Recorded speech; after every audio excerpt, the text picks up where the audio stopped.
Bonsoir à toutes et à tous, bienvenue dans votre grand rendez-vous, ravi de vous retrouver. L'émission, une fois encore, va être riche, variée et toujours à mes côtés, voilà, non-stop. Arnaud, salut. Salut à toi, bonsoir à tous. Je suis bien contente que tu sois encore là. Je suis très content également. On a dormi sur ce plateau, on ne peut rien cacher aux téléspectateurs, donc on est toujours là et on ne leur dira pas ce qui se passe en coulisses. J'épargne les détails, tu as remarqué. Alors de quoi tu vas nous parler aujourd'hui? Aujourd'hui tu vas nous parler de quelque chose. Oui, je vais vous parler de patrimoine, puisque c'est ma nouvelle spécialité que je me suis trouvée en dernière instance il y a quelques mois. Aujourd'hui on va parler du centre Pompidou-Metz. Alors évidemment, à Metz tout le monde le connaît, ouais. Ça fait 4 ans qu'on a l'habitude de le voir se dresser devant nous, 77 mètres de haut quand même. Mais sait-on vraiment à quoi correspond le centre Pompidou en détail? Eh bien, peut-être que pas, et ce sera aujourd'hui la réponse à cette question. Ça, c'est la bonne nouvelle. Est-ce que tu as des grains de beauté? J'espère. Peut-être, enfin, je n'ai jamais regardé en fait. Oui, j'ai un grain de beauté sur le torse, mais je vais peut-être pas vous le montrer. D'accord, en tout cas, avec ce soleil qui est en train de pointer le bout de son nez, il faut faire extrêmement attention parce qu'on peut développer des mélanomes. Et donc, une spécialiste va venir nous parler justement de ces fameux grains de beauté dont il faut prendre soin et surtout prendre soin de notre peau. Faire gaffe, c'est pas toujours une bonne nouvelle les grains de beauté en fait. Non, exactement. C'est pas nos amis. Voilà. Et puis nous parlerons dans quelques instants également du printemps afro-créole de Lorraine qui va se dérouler jusqu'au 31 mai à Metz, Marly et Famec. Mais avant cela, nous allons jouer. Jouer pourquoi? Eh bien, gagner des places pour l'Africa Esch Festival qui va se dérouler les 27 et 29 juin. Ça sera la Culture Fabrique d'Esch-sur-Alzette, 4e édition dédiée aux cultures africaines. Au programme, workshop de percussion, de danse, démonstration, concert, dégustation, animation en tout genre, bref, tous les ingrédients réunis pour une invitation au voyage à la découverte des traditions ancestrales. Ça sera donc à la CUFA d'Esch-sur-Alzette, du 27 au 29 juin. Si vous souhaitez gagner des places pour ce festival, eh bien, il va falloir envoyer un petit mail à concours@mirabel.tv et puis répondre à cette question: de quel centre Arnaud va-t-il nous parler? Centre d'art, de quel centre d'art Arnaud va-t-il nous parler tout à l'heure? Tu l'as dit déjà. Je l'ai dit bouffi, effectivement, c'est pas compliqué. Non, c'est jamais trop compliqué. Depuis le 6 mai dernier, le printemps afro-créole de Lorraine s'est installé à Metz, Marly et Famec et on en parle tout de suite avec notre invité du jour.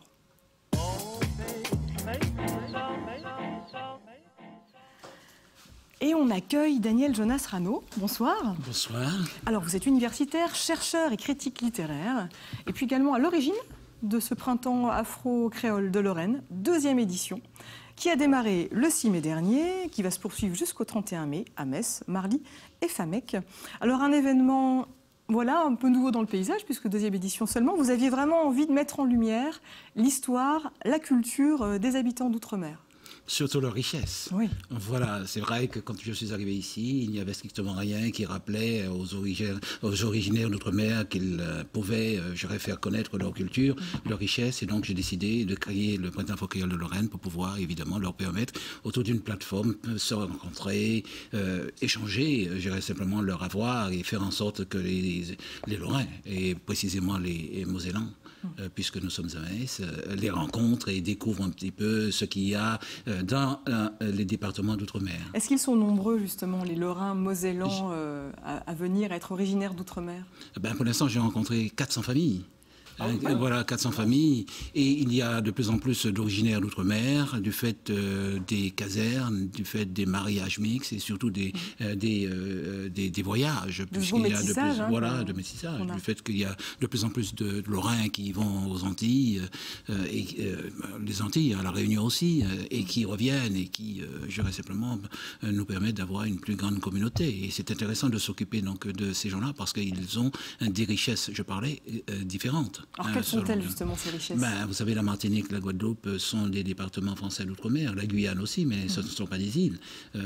Ces gens-là parlent créole, mais aussi la Réunion. Il y a donc, simplement les collectivités territoriales, Mayotte, mais il y a aussi, simplement ces anciennes colonies où on parlait français, donc simplement le Mali, la Côte d'Ivoire, le Sénégal, ces associations afro-créoles que l'on rencontre, qui se constituent et qui nous permettent d'avoir une plateforme multiple et surtout solide, de plus en plus en Moselle, puisque nous étions à Marly, aujourd'hui nous sommes à Metz, nous sommes à Famec, et il y a d'autres villes comme Amnéville, Saramanche qui nous demandent l'année prochaine de nous rejoindre. Vous êtes partout, mais moi ce qui m'a interpellé sur l'affiche, c'est du 6 au 31 mai, c'est quand même 25 jours, faites pas les choses à moitié. D'habitude quand on regarde les festivals, ça dure maximum 10 jours, là ça dure 25 jours, alors pourquoi? Parce que la programmation est riche. Qu'est-ce que vous avez prévu sur ces 3 semaines finalement? Parce qu'il y avait déjà la commémoration donc, de l'anniversaire de la commémoration de l'abolition de l'esclavage de la traite négrière, le 10 mai, qui est une date, je dirais simplement, où on peut évidemment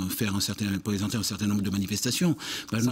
Symbolique. Nous avons choisi. C'est un devoir de mémoire aussi, justement. C'est un devoir de mémoire. Et donc nous avons décidé, dès le 8, de déposer une gerbe au monument aux morts, je dirais en faveur de ces originaires d'outre-mer qui ont laissé leur sang pour la France. Et évidemment, des expositions. La première exposition Force Noire à Marly, depuis le 6, qui va se terminer à la fin du mois. Mais il y a une grande exposition sur Césaire, Aimé Césaire, un personnage important, donc je dirais simplement de l'outre-mer, à la bibliothèque municipale de Marly.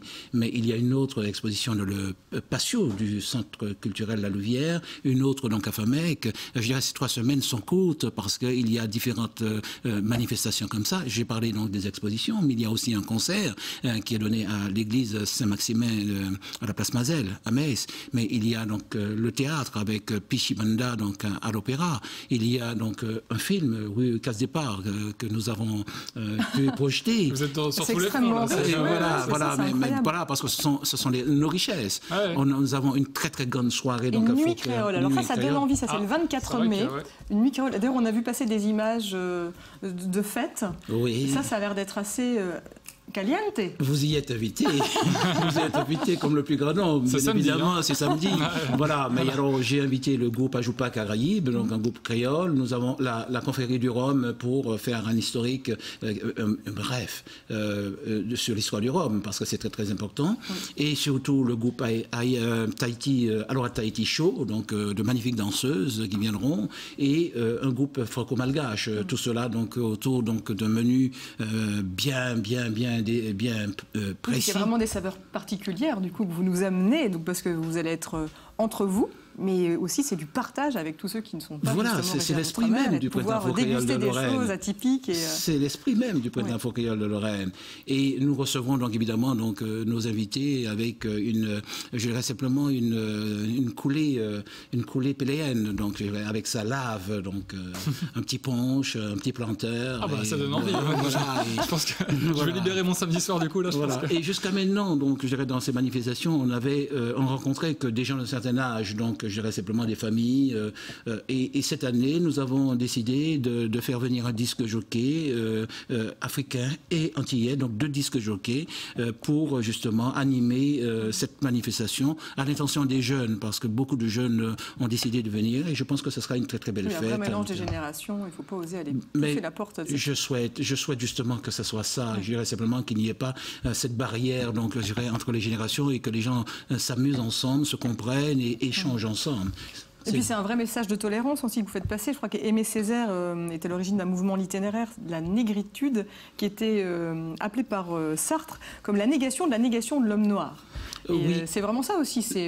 C'est plus que ça, parce qu'en fait, le mouvement de la négritude est né de la cogitation, je pourrais dire, donc je dirais simplement des les Américains, donc de la négo-renaissance, les indigénistes haïtiens, avec justement donc les sœurs Nardal autour, donc je dirais simplement on pourrait appeler ça donc de salon de thé, où les intellectuels d'outre-mer et d'Afrique et d'Asie pouvaient se rencontrer. C'est à cette occasion que des gens comme Césaire, Senghor et Damas, qui ont été des députés, je dirais simplement des hommes politiques aussi, des poètes, des grands poètes, mais des hommes politiques, ont créé ce mouvement, donc je dirais simplement de reconnaissance, donc je dirais simplement de l'homme noir, qui s'appelle la négritude, bien évidemment, pour pouvoir faire prendre conscience qu'il y avait, donc je dirais simplement, un regard ajouté sur ces populations d'outre-mer. Et le concept dont je suis le père de la créolitude prolonge justement la créolitude, prolonge justement cette notion de négritude qui n'est pas revendiquée, c'est de concevoir autrement, je dirais, ce partage que nous appelons de nos voeux. Quand vous regardez par exemple l'équipe de France, vous voyez, il y a beaucoup de noirs dedans,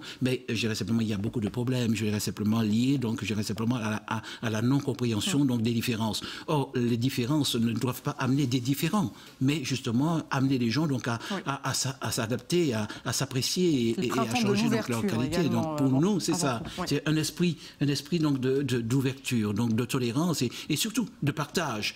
Parce que dans des soirées que nous faisons, bien sûr, mais dans nos expositions, c'est montrer nos richesses, mais c'est montrer à l'autre aussi qu'il a sa part, donc je dirais simplement son apport, et que par conséquent, nous pouvons, autour, donc je dirais simplement de thématiques communes, dire ce qu'il y a de mieux pour nos communautés. On est amené à se rassembler, à se métisser. Et voilà, c'est ce qu'on va faire. Alors vous pouvez le faire le 24 mai, ça sera à Marly, pour la nuit créole. Au centre culturel La Louvière, voilà, à partir donc de 20h30. Et jusqu'au 31 mai, il y a énormément de manifestations à découvrir, donc les expositions dont on a parlé, du théâtre à l'opéra de Metz Métropole, etc. On peut aller sur votre Facebook, vous avez un Facebook, Printemps Afro-Créole de Lorraine, il suffit de taper absolument. On tape Printemps Afro-Créole de Lorraine dans Google, et puis on a toutes les informations.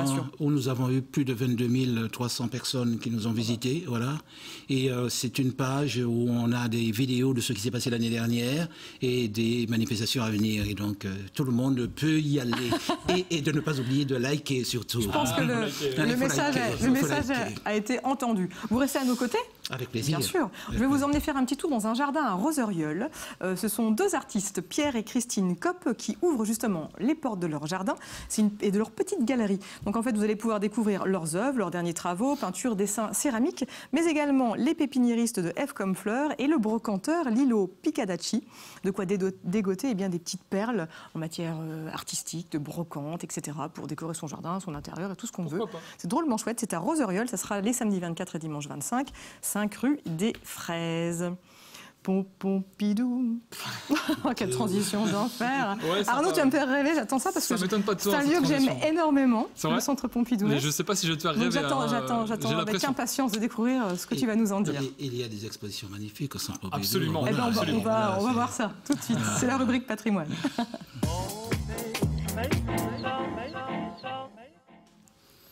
Des belles expositions, mais aussi un monument quand même assez incroyable qui, quand on ferme les yeux, si on est lorrain, évidemment, on le visualise tout de suite. Ouais. Pour ceux qui ne l'ont pas encore vu, regardez ces quelques images qui ont été tournées par Yann Arthus Bertrand lors de son émission Metz Vue du ciel. C'est absolument sublime. Donc le centre Pompidou, c'est presque un ovni qui a été déposé le 12 mai 2010 sur la ville de Metz. C'est le jour de son inauguration par l'ancien président de la République, Nicolas Sarkozy, qui est venu pour l'occasion. Il faut savoir quand même que c'est 5020 mètres carrés d'exposition, donc c'est évidemment un écrin tout à fait hors norme. Alicia, tu le confirmeras puisque tu as l'habitude d'aller visiter des musées. Je le disais en début d'émission, 77 mètres de hauteur. Et donc, évidemment, l'intérêt de ce centre Pompidou, c'était de décentraliser, puisqu'on connaît tous le centre Pompidou parisien, bien entendu, qui regorge de centaines de milliers d'œuvres en son intérieur. Mais il y a des œuvres qui n'étaient pas exposées et qui, du coup, ont trouvé toute leur place dans ce centre Pompidou. Il faut savoir que c'est la première fois qu'on assiste à une décentralisation d'un musée en France. Oui. Donc c'est une grande première. Après c'est parti. Ils nous ont copié. Le Louvre lance effectivement.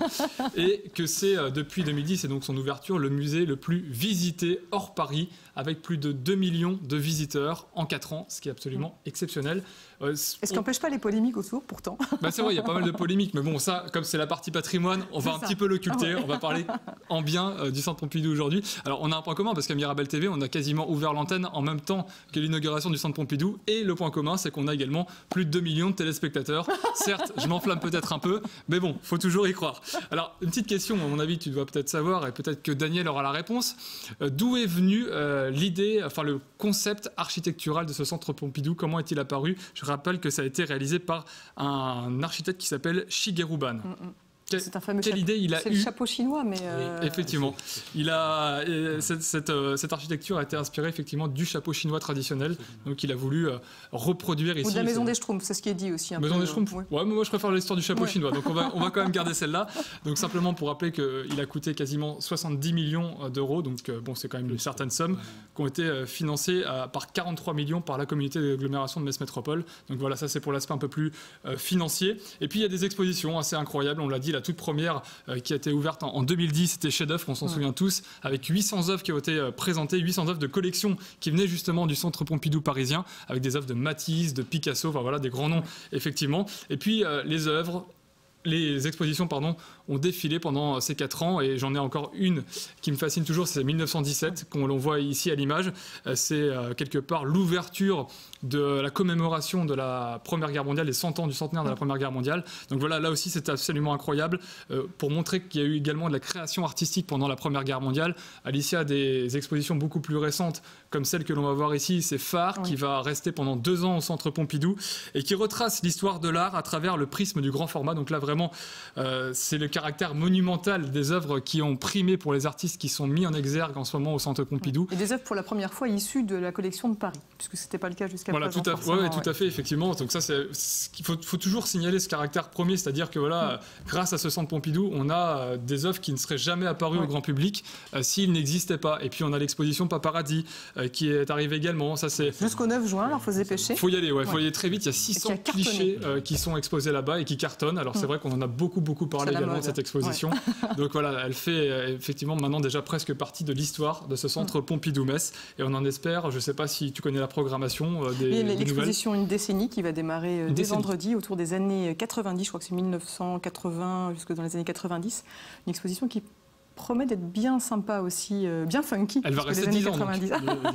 Ça, je ne sais pas si elle va rester 10 ans, mais elle va commencer samedi en tout cas. Donc voilà, si je vous ai un petit peu fait rêver en regardant ces images, c'est déjà ça. Et puis pour ceux qui ne sont pas encore allés évidemment au Centre Pompidou, je vous invite à y aller. Même si on a dépassé les 2 millions de visiteurs, il faut quand même aller chercher un petit peu la lumière finalement. C'est extrêmement agréable, en plus ne serait-ce que pour aller boire un petit café. Oui, je voulais dire que c'est un lieu de rendez-vous, c'est un lieu de rendez-vous interrégional. Interrégional, et quand on voit, je dirais simplement la Lorraine, mais aussi donc je dirais simplement le Luxembourg, à côté l'Allemagne. Et alors, c'est quand même très bien pour nous d'avoir cette vitrine qui nous permet de... On le sent quand on se promène à Metz maintenant. C'est fédérateur, un peu comme l'événement que vous organisez finalement. Vous voyez, il y a des parallèles qu'on peut tisser comme ça. Tout à fait. Mais effectivement, voilà, le Centre Pompidou à découvrir sans plus tarder. Ce qu'on peut dire sur Shigeru Ban, c'est que cette année lui a été décerné le prix Pritzker d'architecture, qui n'est autre que l'équivalent du prix Nobel d'architecture. Et c'est quand même... Mais pas pour le Centre Pompidou. Pour en tout cas l'ensemble de son œuvre. Et c'est quelque chose d'assez unique et on peut être fiers, nous, d'avoir justement ce Centre Pompidou qui a été réalisé par Shigeru Ban. C'est vrai que quand on voit l'architecture, ça laisse rêver, on peut s'imaginer plein de choses. Alors moi, j'ai retenu le chapeau chinois, je resterai là-dessus. Et le lien que je fais entre le Centre Pompidou et le Printemps Afro-Créole de Lorraine, c'est que Glissant, qui est donc, je dirais simplement, un illustre poète connu, une universitaire très connue, a été l'un des seuls à pouvoir s'exprimer au Centre Pompidou. Voilà, donc c'est très important pour notre communauté. Cette histoire d'ouverture de jour. On peut aller faire un tour sur le site internet du Centre Pompidou qui va s'afficher sur l'écran, centrepompidou-metz.fr. Voilà. Et voilà. On est pionnier à Metz, il faut le dire. Oui, absolument. On est fiers. On est fiers. Non, mais des fois, il y a des fiertés, il faut les mettre en avant. Voilà. Disons-le, haut et fort. Merci de m'avoir invité. Autre fierté, c'est la salle de l'Arsenal, salle magnifique à l'acoustique exceptionnelle, dans laquelle va se jouer un concert, ça sera dimanche 25 mai, un concert donné au profit des Restos du Cœur, concert Tzigane et Gypsy Manouche. Il faut savoir que les Restos du Cœur, c'est 1 100 000 repas qui ont été servis au cours de la dernière campagne, 1100 000 personnes concernées qui ont bénéficié en Moselle. Et l'action, elle se poursuit toute l'année. Et donc, par le biais de ce concert de José Reinhardt, qui est bien connu dans le milieu de Gypsy, et puis du Swing Minor Quartet, vous allez pouvoir, en vous procurant ce billet, ça va être reversé intégralement au Resto du Cœur. Il faut savoir qu'un billet acheté, ça équivaut à 18 repas offerts, ce qui n'est pas rien. Donc le concert aura lieu dimanche 25 mai à 15h à l'Arsenal de Metz. Puis également une exposition photo qui est proposée dans le hall de l'Arsenal avec... la thématique Quiétude Tzigane, c'est une expo qui est réalisée par Caroline Cory, témoignage photographique noir et blanc, pris lors de la rencontre unique avec des familles tziganes qui étaient installées à Metz en 2012. Voilà, à découvrir. Plus ce petit concert, vous passez un bon moment, en plus vous donnez de l'argent, vous faites cadeau au Resto du Cœur, c'est super. Directement, mais effectivement, c'est une bonne action. Exactement, www.restoducoeur.org. C'est une très bonne idée. Est-ce que vous avez également des grains de beauté, vous ? Oui, comme tout être qui vient du soleil, des Antilles, je crois. Et vous prenez soin de votre peau, faites attention. Mais chaque jour. Bien, on va voir comment est-ce qu'il faut s'y prendre pour vraiment prendre soin de nos grains de beauté avec notre invitée suivante.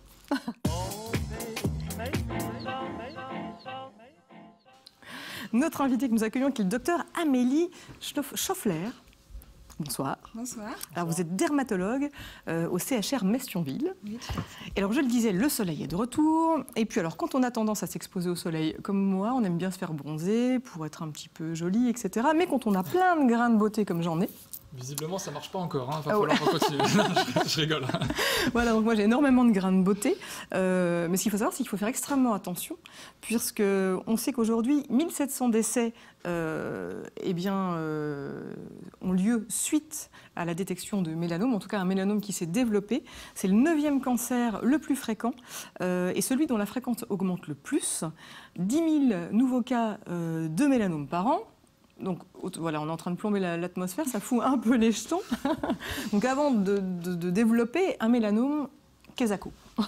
Alors effectivement, le mélanome, c'est le cancer de la peau le plus grave et il s'agit d'un cancer qui va se développer à partir des mélanocytes, qui sont les cellules responsables de la pigmentation de la peau. Dans la majorité des cas, le mélanome se développe sur la peau, mais il peut beaucoup plus rarement également être situé au niveau des muqueuses, buccales ou génitales, voire même, et ça on ne le sait pas assez, au niveau des ongles ou des yeux. Ah oui. Alors comment ? Alors là, on découvre un visuel. Est-ce qu'on peut diagnostiquer nous-mêmes, essayer de faire notre propre diagnostic pour essayer de voir si notre grain de beauté se porte bien, s'il y a des risques ou pas ? Voilà, alors effectivement, on pense à un mélanome quand il y a une lésion pigmentée qui apparaît sur une peau saine, ou encore quand un grain de beauté se modifie en forme, en couleur ou en aspect. Pour savoir si une lésion devient suspecte, on a des critères qu'on appelle les critères ABCDE, qui nous permettent de détecter nous-mêmes et après de consulter. Alors, est-ce que vous pouvez nous dire, on va peut-être développer. Voilà, donc, on les voit là. là. Donc A, c'est quand la lésion devient asymétrique. Oui. B, quand les bords deviennent irréguliers. C, quand la couleur change. On dit que 2 couleurs, ça va. Plus de 2, on s'inquiète. D, c'est le diamètre qui ne fait que d'augmenter, généralement au-dessus de 6 mm. Et E, c'est le critère le plus important, c'est l'évolutivité. C'est les patients qui arrivent en nous disant « mon grain de beauté n'avait pas du tout le même aspect il y a encore peu de temps ». Et un de ces critères suffit pour que l'on s'inquiète, en tout cas, et qu'on vienne vous rendre visite ? Exactement. Il faut consulter dès qu'on a au moins un de ces critères. Qu'est-ce qui va déclencher Alors, il y a plusieurs facteurs qui favorisent le développement de mélanome. Le plus important, le facteur de risque principal, c'est l'exposition solaire intensive et la pratique des UV artificiels. On sait que le soleil, c'est bon pour le moral, ça permet la fabrication de la vitamine D, c'est un plaisir, mais seulement quelques minutes par jour suffisent à obtenir ces bienfaits. Au-delà, on sait que le soleil, en particulier les UVB, peuvent être néfastes. En particulier chez les enfants, la fréquence et l'intensité des coups de soleil avant l'âge de 15-20 ans doublent le risque de mélanome à l'âge adulte. Et alors, à bannir, c'est la pratique des UV artificiels qui, eux, augmentent aussi considérablement le risque de mélanome. Alors qu'on aurait tendance à penser que les UV... Alors, contrairement aux idées reçues, les pratiques d'UV ne préparent pas la peau avant le soleil, mais ça ne fait que de s'accumuler aux UV reçus pendant la période estivale. Surtout qu'ici, comme on n'a pas de soleil, on a plus tendance à aller faire des UV artificiels à toute ne l'année. pas Donc, faire. Voilà, d'accord. Bon, il y en a qui seront contents en nous regardant, tous ceux qui sont en magasin. Quand on est blond comme Arnaud, non, j'ai des... et qu'on a les yeux clairs aussi, alors, je crois qu'il faut faire extrêmement attention. De cette exposition solaire intensive, le type de peau, donc ce qu'on appelle le phototype, plus on a une peau claire, les cheveux clairs, les yeux clairs, plus on est à risque. Plus on a une peau foncée, moins on est à risque. Ensuite, les autres facteurs, c'est également la présence d'un nombre élevé de grains de beauté sur la peau, les antécédents personnels ou familiaux de mélanome augmente le risque de développer un mélanome, et l'immunodépression, c'est-à-dire les patients qui sont sous chimiothérapie ou greffés, ont également un sur-risque de développer ce type de cancer de la peau. Pour autant, ça soigne relativement bien ou pas ? Alors, les décès, comme on l'a dit, restent importants. Les traitements en premier, c'est chirurgical, on enlève la lésion avec des marges conséquentes autour, et ensuite, après, tout dépend s'il y a une atteinte métastatique ou pas, auquel cas on a recours à des immunothérapies actuellement. Donc finalement, les solutions, c'est de faire très attention, de ne pas s'exposer, en tout cas de mettre protéger, de la crème à gogo. Ouais, mais je l'avoue, sur ce plateau, je ne mets jamais de crème. Je sais que c'est pas bien, mais voilà. Non, mais c'est vrai qu'on est nombreux à ne pas mettre de crème. On a tellement envie d'être bronzé pour avoir meilleure mine, etc. C'est le culte de la peau hâlée actuellement. Il faut avouer que c'est beau. Et justement, Moi, je suis toujours violet après. Hein. Pour revenir justement à la fréquence, on le disait tout à l'heure, c'est que vous disiez que c'était le cancer qui avait la fréquence qui a augmenté le plus, c'est-à-dire que là où d'habitude on a tendance à avoir un cancer qui va en diminuant, là en l'occurrence il est de plus en plus fréquent. C'est lié justement au fait qu'on a envie de faire le beau, la belle. Non mais. À mon sens, il y a essentiellement 2 explications. À la fois, depuis plusieurs décennies, le culte de la peau hâlée, de la peau peau bronzée, qui a intensifié la pratique des UV artificiels, qui, je l'ai dit, est un facteur qui favorise très largement le mélanome. L'autre explication pourrait être plutôt dans le fait que les mélanomes sont détectés en général en moyenne vers l'âge de 50-60 ans, et les personnes qu'on voit de cet âge-là font partie des générations qui, quand ils étaient enfants, n'étaient absolument pas protégées et n'utilisaient pas de crème solaire. Donc les coups de soleil étaient plus fréquents et augmentaient le risque de mélanome à l'âge adulte qu'on détecte actuellement. Maintenant, c'est vrai que les enfants sont quand même bien mieux protégés puisqu'il y a plein de campagnes de dépistage. En tout cas, vous, a priori, Daniel Jonas, vous n'avez pas trop de soucis. J'ai pas ce problème, non. Non, voilà, tout va bien. Par contre, je pense qu'avec la libération donc, du ciel aérien, avec les charters, il y a de plus en plus de personnes qui vont donc, dans les pays chauds, au soleil, et qui s'exposent. Oui, c'est vrai. Voilà, et ça peut aussi être facteur de ce...